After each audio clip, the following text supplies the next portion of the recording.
Bueno, bienvenidas y bienvenidos a todos nuestras lectoras y lectores a un evento más de Casa Universitaria del Libro. El día de hoy traemos esta conferencia para ustedes en el marco de las celebraciones de Casa del Libro por el Día de Muertos. Y bueno, en esta ocasión hemos querido darle un espacio al estudio del elemento fantástico en la literatura y a la leyenda, así como en el imaginario del mexicano. Y por eso les traemos el día de hoy la conferencia de Abraham Martínez, Cuervo Oscuro. Bienvenido, Abraham. Agradecemos bastante hayas aceptado nuestra invitación. Realmente sentimos que eres parte de la familia de Casa Libro, ya que en múltiples ocasiones anteriores hemos colaborado contigo para varios eventos que les brindamos a nuestras lectoras y lectores. Y por fin tenemos este evento para que nos compartas tu conocimiento y experiencia. Bienvenido. Hola, buenas noches, Lynn. Buenas noches a todos en esta víspera de los Santos. Espero que estén en casa. Espero que disfruten este pequeño viaje que vamos a hacer a través de las llanuras y los lagos y los caminos oscuros de nuestro México. Pero no se preocupen. Prometo que no se van a espantar mucho. Bueno, ya sin más que agregar, iniciamos con esta conferencia, Bestiario Mexicano, con Abraham Martínez. Buenas noches. Bienvenidos una vez más. La oscuridad ha caído sobre nosotros y conforme las puertas del Mictlán se abren para dejar que nuestros queridos ancestros regresen a nuestras ofrendas de muertos, vale la pena también recordar todas estas criaturas del folclore y del mito que nos han acompañado desde hace muchísimo tiempo. Y esta noche voy a presentarles a varias de estas criaturas que atemorizaron y llenaron de ilusión, de miedo, de fantasía, de imaginación y de aventura a nuestros ancestros. Y que hasta el día de hoy tal vez algunos de ustedes hayan escuchado en voces de los más viejos. Vamos a iniciar este viaje allá en el desierto de Sonora, al sur del estado donde se encuentran los yaquis hasta el día de hoy. Y ellos nos van a hablar el día de hoy de la serpiente de 7 cabezas. Se dice entre los yaquis que allá por el cerro del Tetacahui, hace muchísimo tiempo, vivió cerca de Guaymas una serpiente de hábitos terribles que se alimentaba de lo mismo de ganado que de seres humanos. Estas criaturas vivían en las profundidades de los cerros, salían al anochecer y entre su naturaleza terrible y divina eran capaces de provocar tormentas y lluvias torrenciales. Cada año a estas gigantescas serpientes les crecía una nueva cabeza. Así, al llegar al fatídico 7º año, siendo ya enormes criaturas, salían y sembraban la destrucción.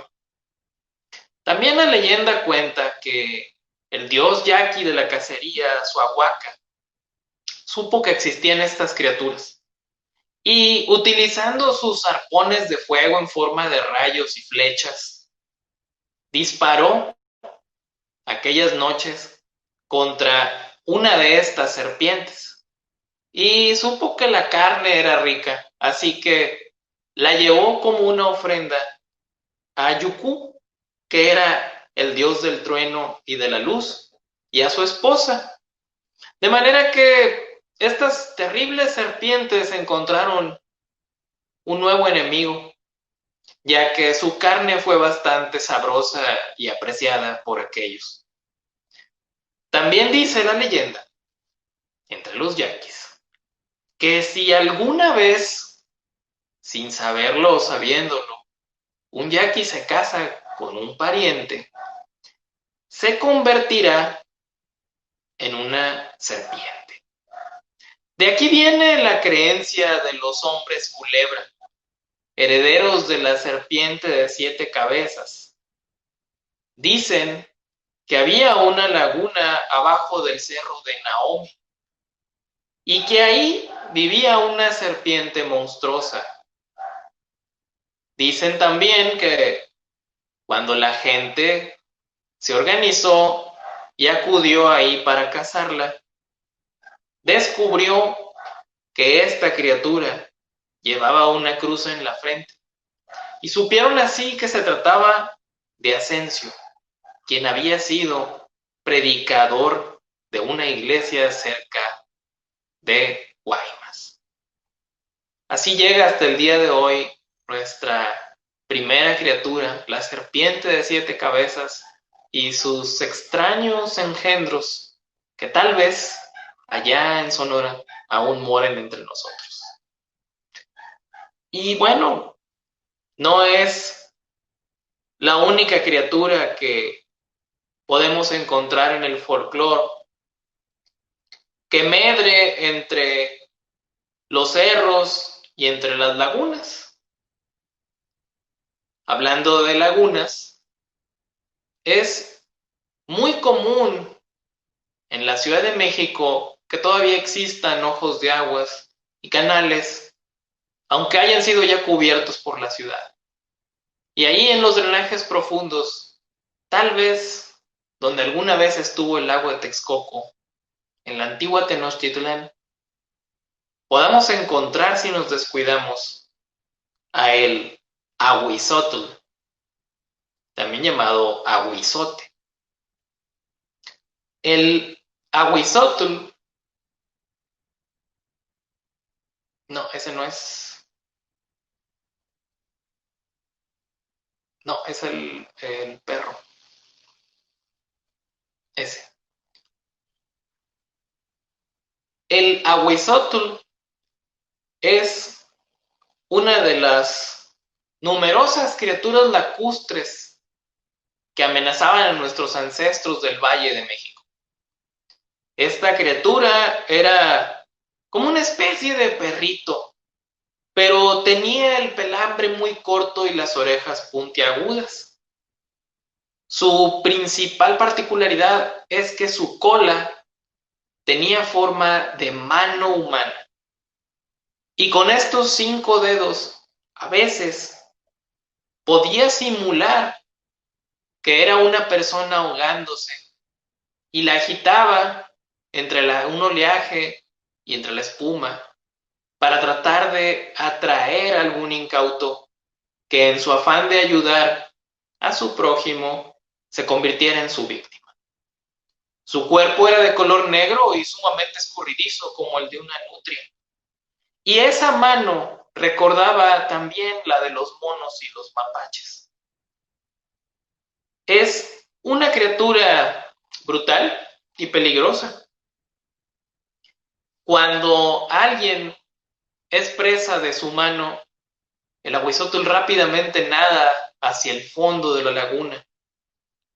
Y ahí, entre las raíces, entre las algas, aquella persona que cometió el error de darle su mano para ayudarlo, será arrastrado a la oscuridad, golpeado entre las piedras, ahogado entre el limo, ahí a donde no llegue la luz del sol. Y el ahuizotl lo estrangulará lentamente. Arrastrándolo por el fondo, el agua y el oleaje se elevará hasta la superficie del lago o la laguna. Y nadie volverá a escuchar, a saber, de la víctima de esta criatura, quien después se alimentará para no dejar más que los huesos. Es de preocuparse para quienes caen en el agua, toparse con una de estas criaturas o, en su defecto, no recibir ayuda por temor a que, mientras se hunde y extienda su mano, quien tal vez pudiera ayudarlo, no lo haga por temor a cobrar la suerte de las víctimas del ahuizotl. Lamentablemente, los canales de la Ciudad de México cada vez son más reducidos y, sin embargo, no sabemos, así como la imaginación popular ha ido evolucionando, si tal vez el monstruo del Ahuizotl haya encontrado un hogar en las cloacas, en los drenajes profundos, o quién sabe, tal vez inclusive en el baño de su casa. Y así debemos tener cuidado con todo aquello que mora en el agua, ya que si por ventura no nos encontráramos con este extraño perrito negro acuático, tal vez pudiéramos encontrarnos con un ave terrible que comparte su hábitat, llamado atotolín.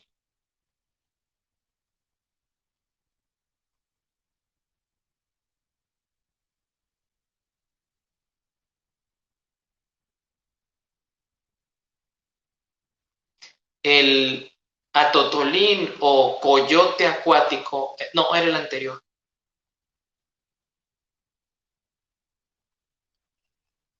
El atotolín o coyote acuático era un pájaro de extraña apariencia. Era el rey de las aves dentro de Tenochtitlán. Y su dominio como depredador alfa en las zonas lacustres no era disputado siquiera por garzas o águilas. El atotolín era también una criatura de cabeza grande, cuerpo largo y pico amarillo. Su cola y sus piernas eran cortas pero muy fuertes. Y era un ave depredadora. Dicen que para cazarla, los hombres tenían que perseguirla durante varios días. ¿Y por qué querría alguien tratar de enfrentarse a esta criatura? ¿Por qué buscaría alguien toparse a este pájaro carroñero y depredador? Bueno, porque en realidad había algo que este pájaro atrapaba, guardaba en su pecho. La cacería por el atotolín podía durar varios días y la criatura, aunque huidiza, solía animar a sus cazadores, gritando, chillando a voz en cuello, llamando a voces a esta persona que se hubiera aventurado, para animarlo a continuar, tal vez para llevarlo a alguna zona lacustre donde pudiera atacarlo con mayor facilidad, tal vez simplemente para tentarlo, ya que aquel que pudiera tener el valor y la fuerza suficiente para cazar y matar a la Totolín, encontraría al despellejarlo y abrir su pecho su propio destino. Algunos hombres descubrirían una gema preciosa, algunos otros encontrarían un carbón. Y de este modo, ambos podrían saber si aquello significaba que tendrían una vida larga y próspera, o que el momento de su muerte, aun si no fuera a manos de la Totolín, estaría muy cerca. El precio por conocer el futuro en esta suerte de ornitomancia mexica podía tal vez significar descubrir algo que no quisiéramos saber. No sabemos si el atotolín sigue compartiendo su hábitat reducido con el ahuizotl y sin embargo, quién sabe si aquellos chillidos que escuchemos en las noches cerca de las zonas lacustres del Valle de México no sean realmente aves nocturnas, sino este rey de las aves que hasta el día de hoy, morando en nuestra imaginación, se niega a desaparecer. Y hablando de aves aterradoras y extrañas del Valle de México, hablemos de una que carecía de plumaje, el Huinaxcatl, o pájaro de huesos.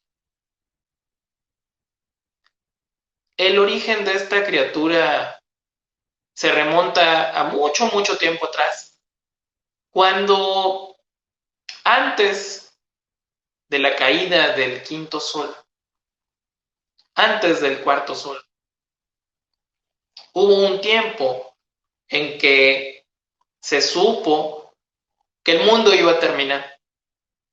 Y aquellos antiguos mexicanos y habitantes de aquel tiempo apocalíptico supieron que tenían que pasar a través de diferentes sacrificios si querían pasar al nuevo sol. Se dice que algunos hombres, a pesar de su poder y su riqueza, se sintieron atemorizados ante aquella prueba de fuego que Sinteotl había dispuesto para ellos. Se trataba de arrojarse a una hoguera, arrancarse la piel en las llamas y después correr hacia una laguna helada para purificar su cuerpo y poder sobrevivir al siguiente ciclo. Sin embargo, aquello era también un rito de conversión y de transformación. Aquellos que sobrevivieran y tuvieran el valor de hacerlo en un primer intento se convertirían en parte del nuevo sol. Aquellos que hubieran dudado pero que aún así lo hiciesen, con menor brillo se convertirían en parte de la luna. Cada uno de aquellos hombres entregó su ofrenda. Cada uno trató de ofrecer lo mejor que tenía. Y cada uno trató de ayunar y prepararse para no fracasar. Sin embargo, cuando el sol demoró en aparecer para algunos, al final de estos tiempos, hubo quienes se desesperaron y, enfurecidos o decepcionados o atemorizados por su destino, comieron su propia ofrenda, que debían de haberla ofrecido al sol. Y así, después de desanimarse, cuando finalmente el sol apareció, pero al no haber podido completado su transformación, se convirtieron en animales llamados Huinaxcatl, un pájaro nocturno, sin plumas, perpetuamente inquieto y hambriento. Una criatura de la cual no escucharemos el batir de sus alas, sino el crujir de sus huesos huecos, que busca a su siguiente presa.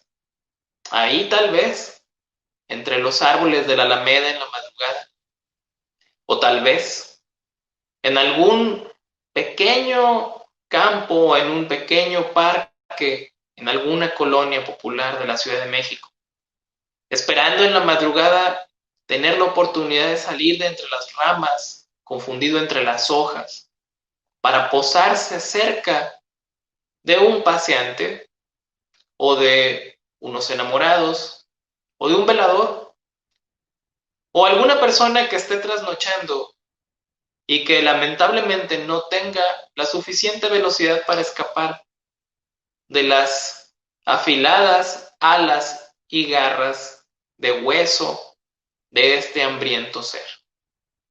Y de ese modo, tratar de saciar un hambre que desde hace varios soles, según el calendario azteca, no ha podido saciar. Y es que el hambre parece ser una constante entre las criaturas que moran en el imaginario popular. De la Ciudad de México, vayamos a visitar el puerto de Tampico, a visitar el norte de Veracruz, el occidente de San Luis, en esta región que incluye también a Querétaro Hidalgo, que se llama la Huasteca, donde también podremos encontrar criaturas hambrientas dispuestas a cebarse de nosotros. Entre los Tenec de San Luis se cuenta la leyenda de unos particulares seres que habitan la noche y son llamados Ejénchik.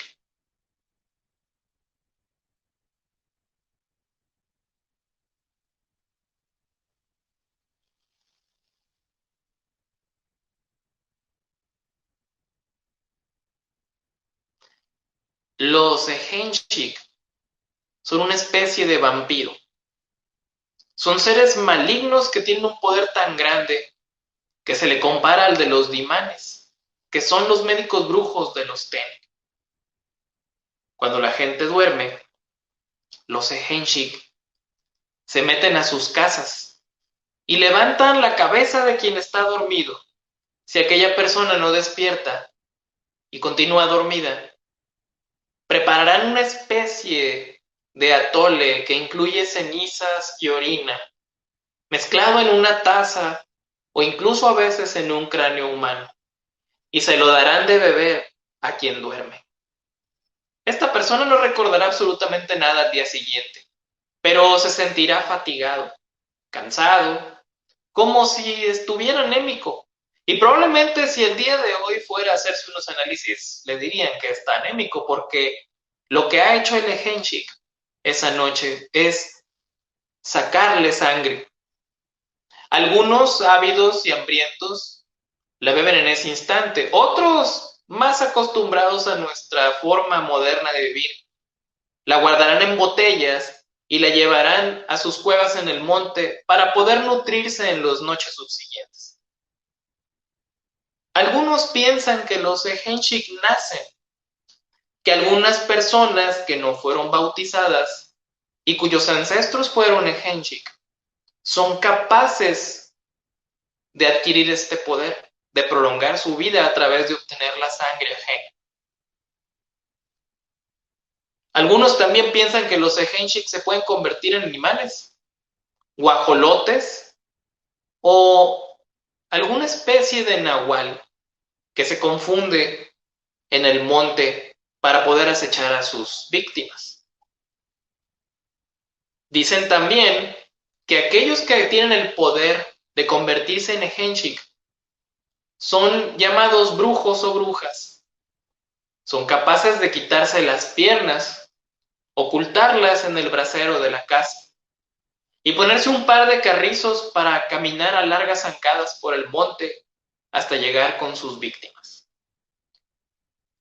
Dicen que la gente que despierta y encuentra al lado de su cama un plato o una taza, una cuchara usada, debe sospechar de que esa noche ha sido visitado por un Ejénchik.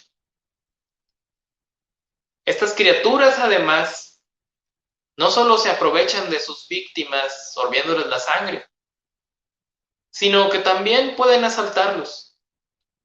Puede despertar una persona y encontrarse desnuda, pero no recordar qué fue lo que ocurrió. Por eso es importante saber quiénes son tus vecinos. Algunos dicen que el Ejénchik no ataca a donde vive, sino que va a comunidades cercanas. Tal vez esta persona que nos dice que hay un Ejénchik en otro pueblo sea el Ejénchik de aquel pueblo al que está acusando. Dicen también que es sencillo ahuyentar a estas criaturas.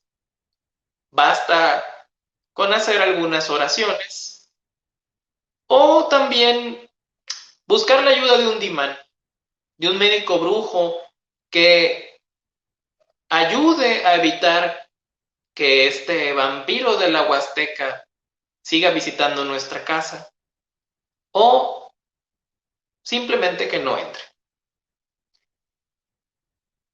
Y no es común hablar de vampiros y sin embargo también sí es común hablar de nahuales. Todos hemos oído hablar de estas criaturas, pero entre los chamulas existe uno bastante curioso. Para ellos, Se trata del Pukuj Ikal, una especie de espíritu aficionado a robar bebés no natos. Cuenta la leyenda, entre los tzetzales y los tzotziles también, que el diablo mismo es el Pukuj Ikal, que esta criatura, un demonio negro y barbudo, vive en la oscuridad, odia la alegría, la felicidad y la risa de los seres humanos. Porque también, ¿qué hay que cause más alegría que el nacimiento o la llegada de un hijo? Sin embargo, esta criatura que vuela por las noches como un cuervo, vive en el monte y a veces carga un machete, no solamente va a chupar la sangre de las personas y a comer su carne, sino también de las frutas, el pozol y los animales, siempre poniéndoles un poco de piloncillo. Es interesante también que se le puede reconocer porque lleva siempre puesto un anillo, un collar o aretes. Pueden entrar a las casas por los tejados, entumecer a las personas, dejarlos dormidos y después de arrancar sus cabezas, hacer con ellas una especie de campanas como cráneos de un timbre muy agudo. El Pukuj-Ikal puede también aparearse con las mujeres y procrear un hijo cada día, cada semana o cada mes, llegando a tener hasta 30 hijos por año. Estos niños crecen muy rápido y se van volando una noche buscando a su padre en alguna cueva en el monte. Siempre que un Pukuj-Ikal ha entrado a una casa, la persona enfermará. Se dice también que estas cabezas decapitadas que el Pukuj-Ikal ha recogido fueron llevadas a un pueblo llamado Papazalenco y ahí hasta el día de hoy las tienen clavadas. Aquellos que andan por los caminos en la noche, cuando hace buen tiempo, cuando la luna brilla, cuando hay altas montañas, hay altas nubes y un poco de bruma, pero el clima es agradable, él volará y llegará oculto entre la niebla, oculto entre la bruma, para atrapar a quien esté ahí. Es recomendable no mencionar su nombre, porque esa es una forma de llamarlo. Y también es recomendable no andar explorando en las cuevas, ya que podríamos encontrarnos con la morada del Pukuj-Ikal, este nahual de los chamulas, que también tiene un símil en otras regiones. Podemos también hablar en la región de Hidalgo, Puebla y Veracruz, otra especie de nahual llamado Tlacaquicuru.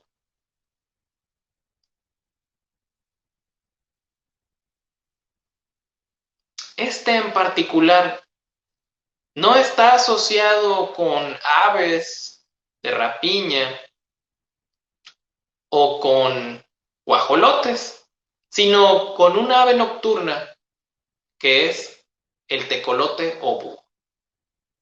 El Tlacaquicuru es un demonio de los tepehuas. Es un espíritu maligno, adaptado del nombre náhuatl Tlacatecotl, que es el hombre tecolote. Algunos también lo llaman en tepehua el diablo.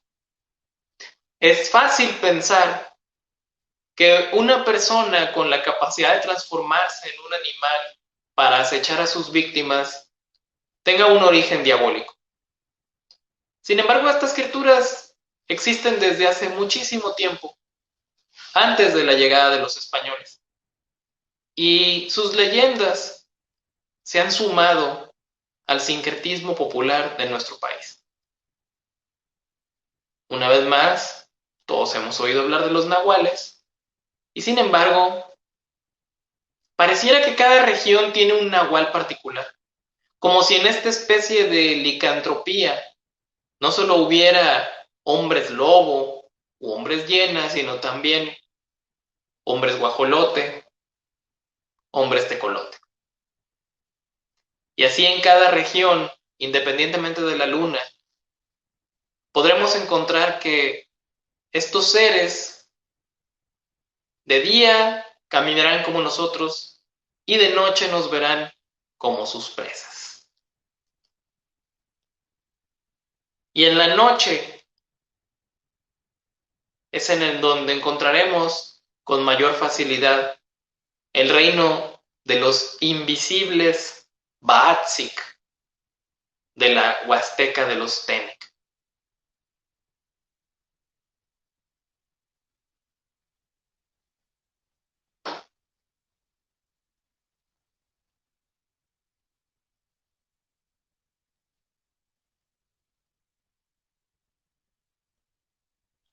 No, es el que parece araña.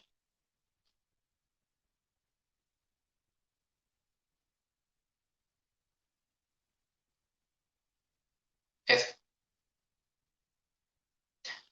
Los Baatzik tienen también un origen remoto. Son espíritus malignos de los días en que Dios no había creado la luz.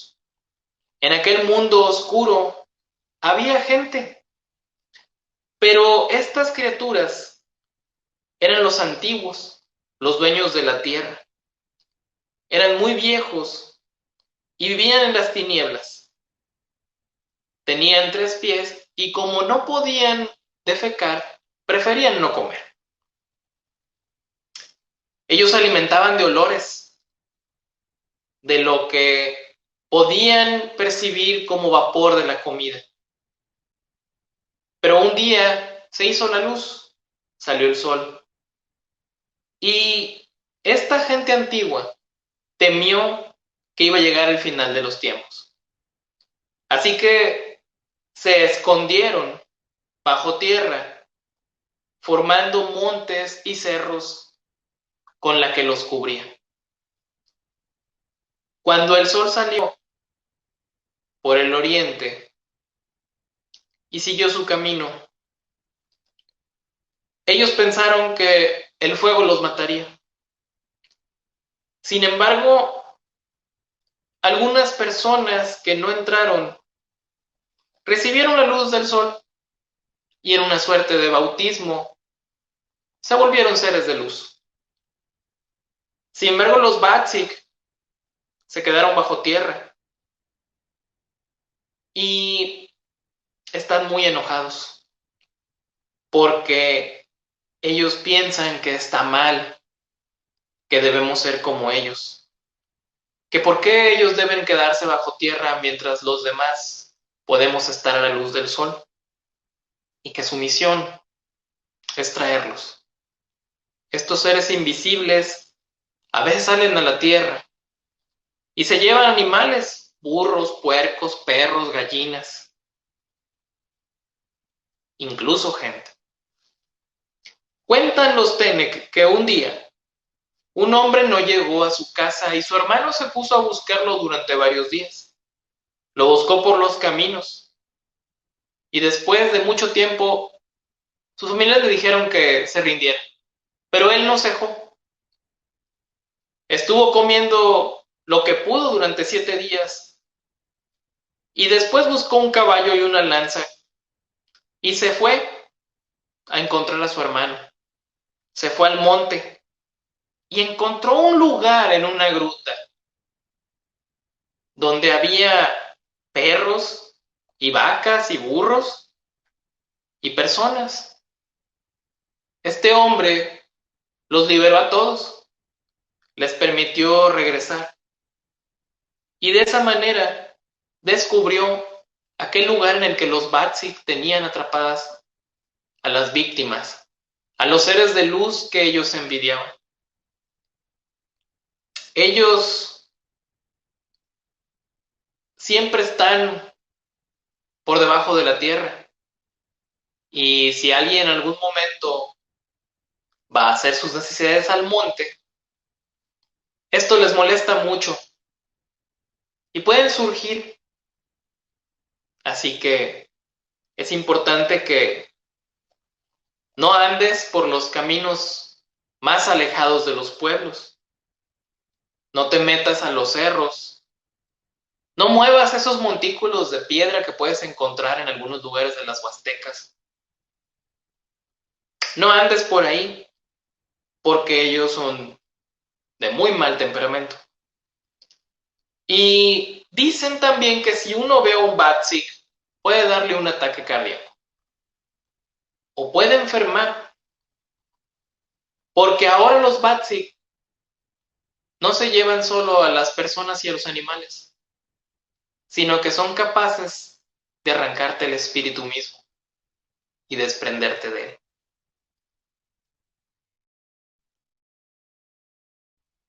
Criaturas que se alimentan de nosotros y que están listos para hacernos daño.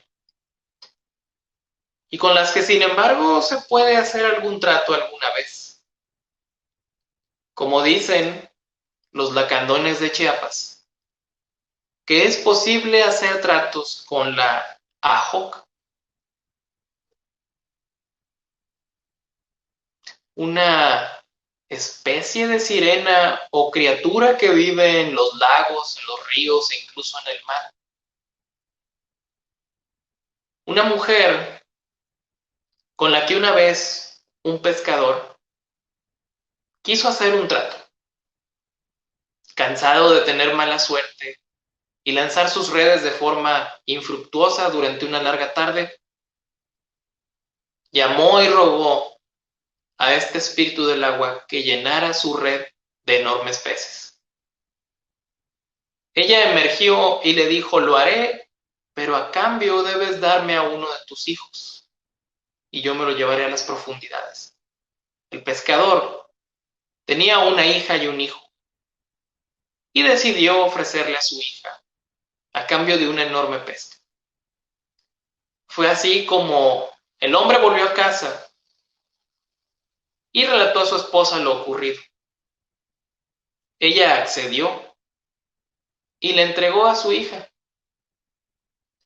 Cuando el hombre volvió a ver a la Ajoc, le dijo que quería tener más peces y a cambio le entregaría a su otro hijo. Y ella de nuevo asintió. Sus redes se llenaron, pero el muchacho que había oído aquella historia ya había huido de su casa. Por supuesto que no correría la suerte de su hermana. Y sin embargo pensó que debía hacer algo para rescatarla. Cuando el padre volvió y le explicó a la Ajoc que su hijo había escapado, ella dijo: yo te entregué los peces, voy a buscar a tu hijo. En cada arroyo, en cada río, en cada pozo, e incluso en cada charco donde él se acerque a beber, ahí estaré yo esperándolo para agarrar. Pero el muchacho era bastante inteligente, así que él acercaba un palo alargado y con un extremo plano extraía un poco de agua y la acercaba hacia él, de manera que la Ajoc no podía tomarla. Sabiendo que era una entidad sobrenatural, este muchacho heroico pidió ayuda a los dioses. Y el Dios del cielo, que no es un Dios cristiano, sino un Dios de los lacandones, se acercó a él y le dijo: está bien, yo te voy a dar un casco para que de esa manera tú puedas transformarte en ave y sumergirte en el agua sin que la Ahok sepa quién eres. Busca así a tu hermana y podrás rescatarla. El muchacho tomó el regalo, se lanzó, tal vez en forma de gaviota o fragata o pelícano, y buceó a las profundidades. Encontró a su hermana, pero se dio cuenta que ya se había acostumbrado a vivir bajo el agua y realmente no la pasaba tan mal, por lo que ella dijo que no quería regresar a la superficie con sus horribles padres. Como premio a la heroica conducta de este muchacho, el señor de las aves y del cielo le permitió casarse con su hija y formar parte de su corte. Sin embargo, no se dice que la Ahok haya sido destruida y tal vez en algún cenote, en algún río o en el fondo de una jarra de agua, su rostro te devuelva la mirada y si no tienes cuidado al tomar agua en la noche, tal vez la Ahok te lleve a su reino. Si hacemos caso de la historia de la hermana, tal vez no corras tan mala suerte y te guste quedarte ahí y jamás volver a nuestro México, tan lleno de historias y de criaturas mitológicas como nuestra rica imaginación nos permite.